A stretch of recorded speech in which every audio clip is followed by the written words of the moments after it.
You are listening to I Hate Average podcast featuring Jay from the Bronx.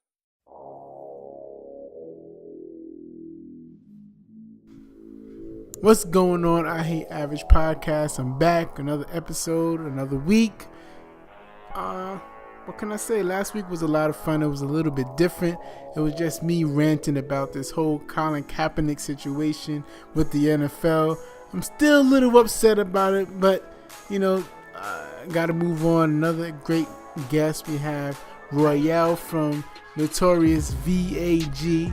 And the V.A.G. is exactly what you think it stands for, but we'll get more into that later when we have her on the line. But anyway, so about this Colin Kaepernick thing that I was talking about last week, still a little upset. He still doesn't have a team. You still have quarterbacks who are notches below him still getting signed and getting jobs.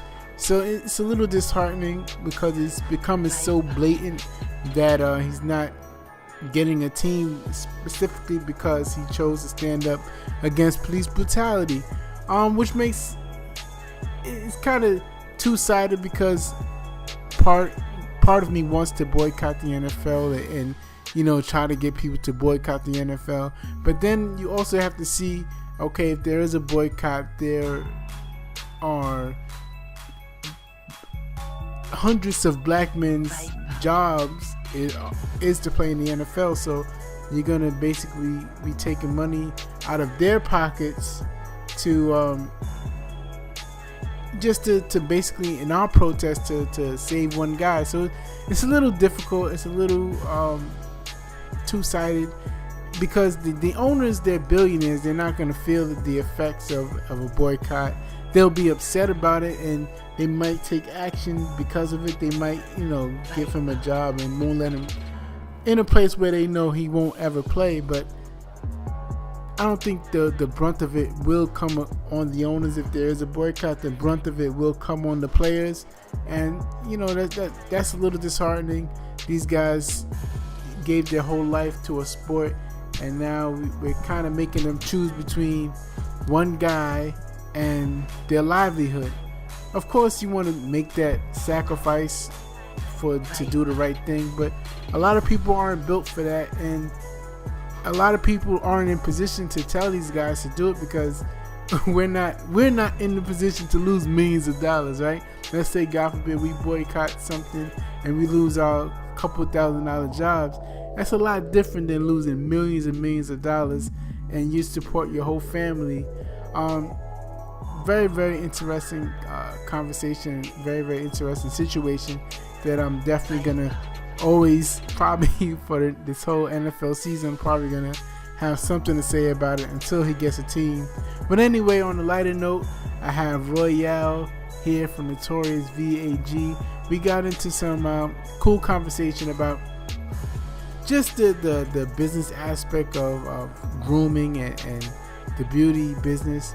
We talked about like the differences of it, California and New York, just the lifestyle aspect of the beauty profession, and just going out on your own, taking that risk, what it takes to have the heart to do so. So it was a cool conversation.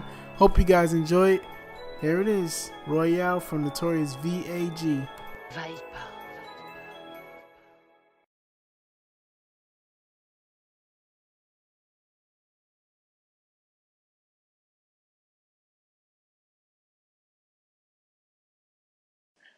All right, everyone. Another episode, another week. I have here with me Royale from Notorious V.A.G. How are you, Royale? I'm good. How are you? I'm great. I'm great. Thank you so much for your time. I really, really appreciate it. So, you have an interesting business. So just tell me about it. Tell me the name and the type of business you have. So basically, the name of the business is Notorious B.A.G., as you mentioned. And what I do is I come to their homes at their request to provide waxing mainly and other beauty services at their request. Okay, cool, cool. So, guess female hygiene. That's it's a different type of business. So, how did you get started with that? I moved to LA when I was 19, and I wanted to meet people and also do something to occupy my time that was positive and that could also make me money. So I Okay. got into beauty school. And then after I graduated, I started working in the business, and I just found that I was making these big companies so much money. So it just made sense to do it for myself and get all the money for me. Yeah, definitely, it makes a lot of sense. So, what made you? You said you wanted to make the money yourself, so that gave you the courage to go out on your own. Exactly. Because I saw that. So again, it's Brazilian waxing, so that's the private area for people that maybe are confused right now. So it's something that, is very uncomfortable, especially the first time for most women. So you have to have the personality for it and definitely a good technique, Yeah. which I had from school and through practice. So I saw that it wasn't so much the company that I was working for, but actually me.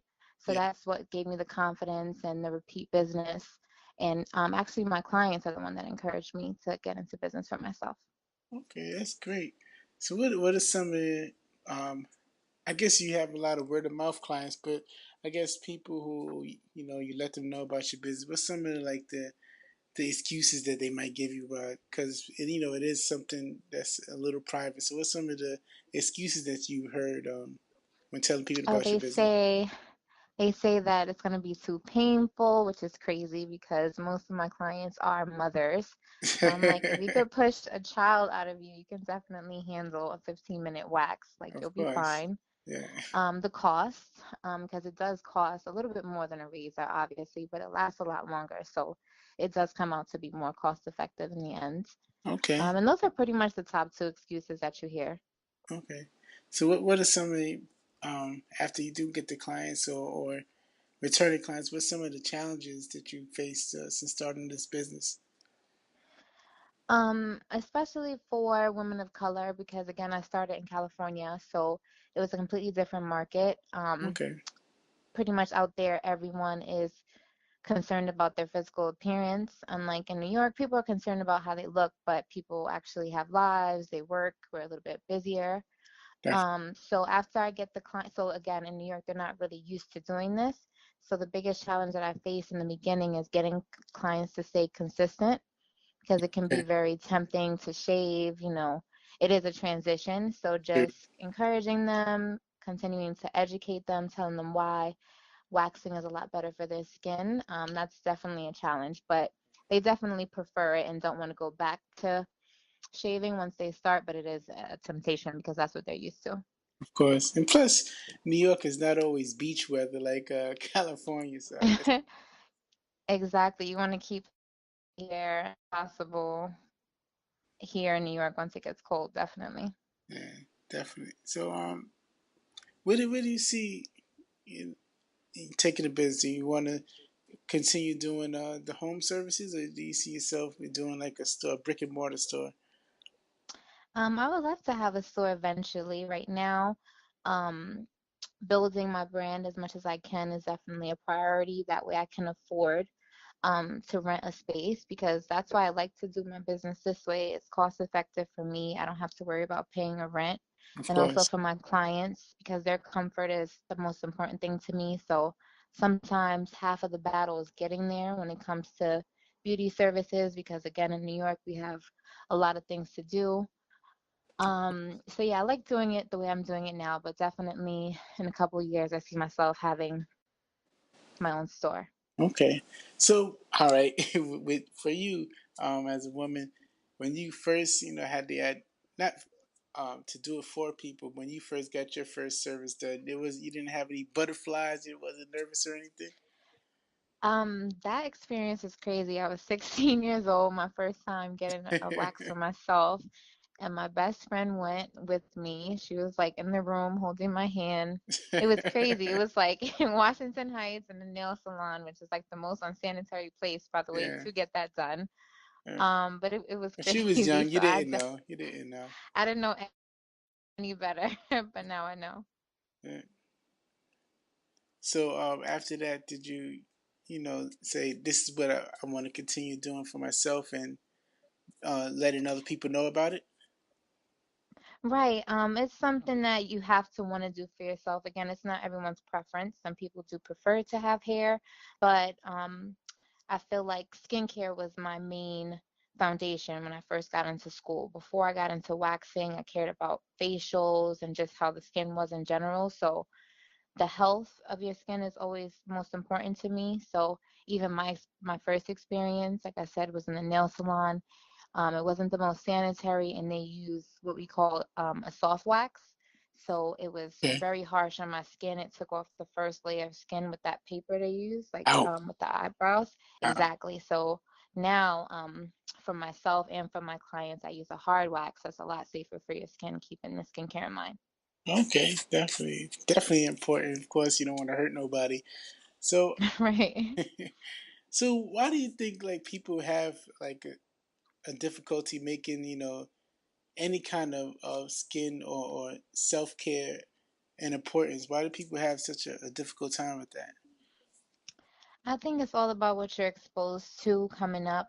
I feel like, especially in my community, the focus is more on like hair and nails. Skin, especially for women, you have makeup and a lot of fixes for that. So people don't really care about treating their skin because they feel like if they have flaws, they can just cover them. But you want to think about, you don't want makeup to be a clutch. You want it to be an enhancement. So I always think that that's important. But again, people are not exposed to that. So I think that's why it's hard Of course, getting the education. like lifestyle wise, so can you kind of tell? Because a lot of my listeners, they're mostly tri-state area listeners. What's the lifestyle difference between California and New York as it pertains to like beauty and self care? I feel like it's a lot different. Um, in LA, they definitely have the money for it. So, and I find like in New York, it's definitely more of a luxury. In LA, it's more of a habit. Okay. Um, in general, I don't feel like they in LA have the best skincare practices with the tanning beds. There's a lot of sun over there. But here in New York, we do other activities, I guess, other than laying out on the beach. So Yeah, we don't get sunburned. yeah. Um, and again, the difference in the weather makes people wax a lot more in California than in New York. Okay, makes sense. So, as someone who you do this, this is your field, you're a professional now. Do you like when you see people's skin, and do you kind of resist the urge to tell them, I can help you out, or is it something that you just wait for them to ask you? No, I'm very comfortable. Like I'm networking everywhere. Like even when I go to the strip club, like I go to my favorite dance, I'm like, girl, I love what you did, but I saw a little hair. I give my business cards out everywhere. I'm That's actually smart. definitely That's not shy about smart. So you it. see a little razor bumps, I can help you out a little bit. Right. So are people open to it, or are they a little standoffish? I don't think I've offended anyone. Sometimes with my eyebrows personally, I am approached like, "Who does your eyebrows?" And when I tell them I do it, then that's how we start the conversation. So I think it's all about their approach. Okay, makes a lot of sense. So I guess you have any tips that for people who started businesses on their own, and it's basically a service business, you have to depend on clients. Can you have any tips that you can give people? Tips for people starting a business for themselves. Yes. I would say just don't be shy. You have to definitely be the face of your business. It took me a while to to really figure out how important social media was for Okay. business, and you have to put yourself out there. So social media is one thing, and just networking anywhere. Like I said, the strip club, the train, when you're outside, any type of event. Um, just you have to be passionate about what you do because your clients can tell um, and that your passion shows in your work and the results and everything that you bring to the table. So that's definitely important too. Okay, makes a lot of sense. Yeah, I like that tip. But you said the train. Have you ever approached anyone on the train about your business? all the time. You have to. It's New York City, and that's another thing too. I find that it's easier to market myself in New York because in LA people are very standoffish. If they don't know who you are, they're kind of gonna look at you like you're crazy if you come up to them. In New York, people are used to that, so Yeah, it's a little bit easier here. that makes a lot of sense. I guess you got to have the right mindset because I think I would be a little timid. But I guess, if you want the business, you got to go for it. Right. Most of my business is word of mouth though, so the majority of my clients are friends of friends, clients, friends, referrals, and things like that. But if I am trying to get my books up or just get new clients in general, or if I'm trying to do an event, I do events also. Okay. Um, I definitely do that. It makes a lot of sense. What's, I don't want to say a horror story, but what's like when, what's a story like when you first started out that was kind of like your most difficult booking? My most difficult one. Well, I felt bad because she was really sweet and she, in the end, complimented me on like my bedside manner, but she had no idea. So a faux Brazilian, basically, that includes the butt strip, so that's like the crack basically. Okay. And some people's muscles kind of get too relaxed, or if they're older, they don't really have any control over it. Oh my So God. basically, she ended up, yeah, she like pooped a lot Oh on my my bed, and I couldn't continue the service because, again, God. I have to think about my safety as well. Of course, You yeah, of never course. know what people have, so I had to Yeah, stop the service. And when she yeah, asked why, I politely told her why. She was embarrassed, of course, but yeah. she understood. Ew, I guess you really are good if they're getting that relaxed. You got, yeah. I guess she had to give you a reference after that because if you getting that comfortable to just let it go. Yeah, I got a very good tip. Well, yeah, I don't want to keep you all night, but I really, really, really appreciate your time. Thank you so much. Thank you so much for having me. So, can you just tell people how they can reach out to you? Anything else you want to say? Um, Everyone can book an appointment, or if you have any questions for me, you can contact me at Notorious V.A.G NYC on Instagram or Notorious V.A.G NYC at gmail.com to book an appointment. Okay, sounds good, and definitely got hopefully get a lot of people, and hopefully they don't get too relaxed. But thank you again. Thank you so much. All right, there you have it. That's my interview with Royale from Notorious V.A.G. Cool conversation. You guys heard the horror story. I know you guys wasn't expecting that. I know I wasn't.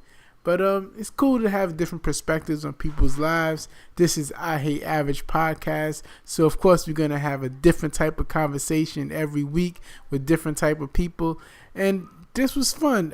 I'm interested in all types of businesses. I'm interested in hearing about people's passions because people are passionate about different things.